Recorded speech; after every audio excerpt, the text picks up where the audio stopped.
Municipal ఎన్నికల్లో కాంగ్రెస్ గూండాగిరికి పాల్పడిందన్నారు బీఆర్ఎస్ వర్కింగ్ ప్రెసిడెంట్ కేటీఆర్. కిడ్నాప్లు, దాడులు, అక్రమ ఓట్లతో పదవులు కొల్లగొట్టే కుట్ర చేసిందని ఆరోపించారు. రాష్ట్రంలో దిగజారిన శాంతి భద్రతలకు ఈ రోజు జరిగిన పరిణామాలే సాక్ష్యమన్నారు.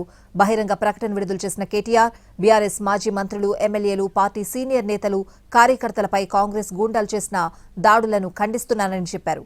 ఎమ్మెల్సీలు, ఎంపీలు ఎక్సఫీషియో ఓట్ల పేరుతో దొంగ ఓట్లను నమోదు చేసుకుని మరీ పదవులను పొందాలని చూడడం ప్రజాస్వామ్యానికి మాయని మచ్చగా కేటీఆర్ అభివర్ణించారు. కాంగ్రెస్ తొత్తులుగా మారిన పోలీస్ అధికారులపై డీజీపీ వెంటనే చర్యలు తీసుకోవాలని డిమాండ్ చేశారు. కాంగ్రెస్ నేతల ఒత్తిడి మేరకు చైర్పర్సన్ల ఎంపికను వాయిదా వేసిన అధికారులపై ఎలక్షన్ కమిషన్ చర్యలు తీసుకోవాలన్నారు కేటీఆర్. అధికారాన్ని అడ్డం పెట్టుకుని సాగిస్తున్న ఈ అరాచకానికి, గూండాయిజానికి రానున్న రోజుల్లో తెలంగాణ ప్రజలే తగిన గుణపాఠం చెప్తారని కేటీఆర్ వ్యాఖ్యానించారు.